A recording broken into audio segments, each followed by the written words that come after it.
चांदीच्या वाटीत बदामी हलवा, व्हिडिओ पाहायला बायकोला तरी बोलवा। नमस्कार मंडळी, मी शुभांगी। आज आपल्याला बनवायची आहे झणझणीत अशी पनीर वाटाण्याची धाब्यावरची भाजी। तर बरेच वेळेला आपल्याला काय होते माहिती का, आपण भाजी बाहेर खातो आणि घरात खातो, ह्याच्यातले फरक ना खूपच जाणवतात। मग आपल्याला वाटतं काय बाहेरची भाजी किंवा हॉटेलमधली भाजी ना एकदम खास असते, त्याच्यामध्ये काहीतरी वेगळं घातलेलं असतं। पण मंडळी तसं काहीही नसतं, रेग्युलरच भाजी असते, फक्त वाटण म्हणजे मसाला जो असतो ना तो थोडासा वेगळा असतो। चला तर मग आज तुम्हाला दाखवते हॉटेलमध्ये कसा मसाला करून पनीरची भाजी बनवली जाते। तर इकडे ना मी घेतलेला आहे 200 ग्रॅम वाटाणा, हिरवा वाटाणा आणि 100 ग्रॅम पनीर। आज ना मी थोडीशीच भाजी बनवणार आहे।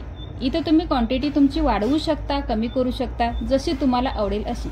तर इथे ना जास्त काय आज मला भाजी बनवायची नाहीये, कारण की माझी ऑलरेडी थोडीशी भाजी शिल्लक आहे। फक्त मी व्हिडिओसाठी म्हटलं आज तुम्हाला दाखवूया।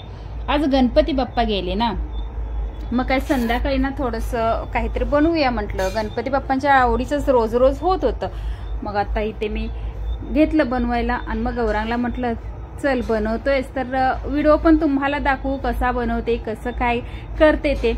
तर इकडे ना मी लसूण, एक मोठा लसूण घेतलेला आहे, तो छान ना 3 बुक्क्या जरी मारल्या तरी काय तो लसूण फुटत नव्हता माझ्याकडून, एवढी ताकदच नाही वाटतं। तर इकडे ना लसूण छान असं सोलून घेतला आणि वाटाणा इकडे उकडत ठेवला बरं का मी, कारण की पटपट आवरायचं आहे। आणि इथे कांदा स्टाईलनं चिरायला गेले, मग परवा कापलेलं आठवलं, मग म्हटलं नको, स्टाईल बाजूला ठेवून नॉर्मल पद्धतीनं आपण कांदा चिरून घेऊ, कारण की मला सुरीनं, खरं सांगते तुम्हाला, सुरीनं ना चिरता येत नाही, मला विळीनंच चिरता येतं आणि तेही मस्तपैकी खाली बसून।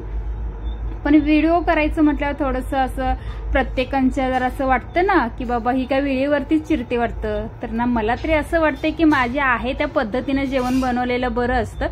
2-3 टॅमॅटो घेतले, 3 कांदे घेतले, लसूण 1 गड्डा घेतला आणि आलं जे थोडंसं घेतलंय मी, असं का मला असं मोजमाप आल्याचं सांगू शकत नाही। कोथिंबीर थोडीशी घेतली, वाटाणा छान उकडलेला आहे आणि आता आपल्याला बनवायचा आहे तो म्हणजे मसाला। इकडे दुसरी कढई ठेवून घेतली, कढईमध्ये ना आपण चिरलेले 3 कांदे आहेत ना रफली चिरून घेतलेला आहे, तो ह्याच्यामध्ये घालून घेतला। आणि आता थोडंसं आपल्याला ह्याच्यामध्ये घालायचंय तेल। तेल ना थोडंसं घाला, कारण की कांद्याला फक्त जरासं कढईला चिकटू नये म्हणून, नाहीतर नाही घातला तरी चालतं। तर इकडे तेल वगैरे घालून घेतलं, कांदा लालसर होईपर्यंत थोडासा भाजून घेतला। त्याच्यानंतर आपल्याला घालायचे इकडे टॅमॅटो, म्हणजे हे सगळं एकदम घातलात तरी चालतं, म्हणजे कांदा पहिलं घालायचा, हा कांदा थोडासा भाजल्यानंतर हे नंतर मग एकत्र घातलात तरी चालतं, कारण की सगळंच आपल्याला भाजूनच घ्यायचं आहे की तेलाने नखरे करत वेगळं वेगळं कशाला ना। तर म्हणून मी सगळंच घालून घेतलं आणि एकसारखं 5 मिनिटं ह्याला हलवून हलवून हलवून एकदम ना त्याचा पाक जीव जाईपर्यंत भाजून घेतलं लाल भडक। आणि मग आपल्याला ह्याचं छान असं बारीक वाटण करायचं आहे। भाजला की नाही, स्लो मोशन केले हो, त्याच्यामुळे थोडंसं वेळ लागतोय।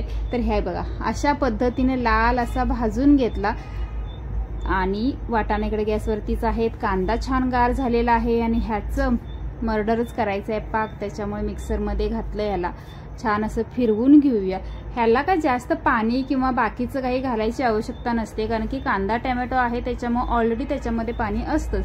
तरी देखील ना मला थोडंसं पाणी घालावं असं वाटतं, कारण की बारीक एकदम पाहिजेत ना मसाला व्हायला। तर हे बघा असं थोडंसं बारीक करून घेतलं आणि थोडंसं पाणी घालून घेतलं आणि पुन्हा एकदा फिरवून घेतला अशा पद्धतीनं। आणि फोडणीमध्ये ना जास्त काही नखरे करून टाकायला गेलात की नाही भाजी बिघडलीच, सिंपल जेवढी फोडणी माराल की नाही तेवढी भाजी चांगली होते। तर छान असं मी इकडे भाजून घेतलेले सगळे मसाले टाकून घेतले।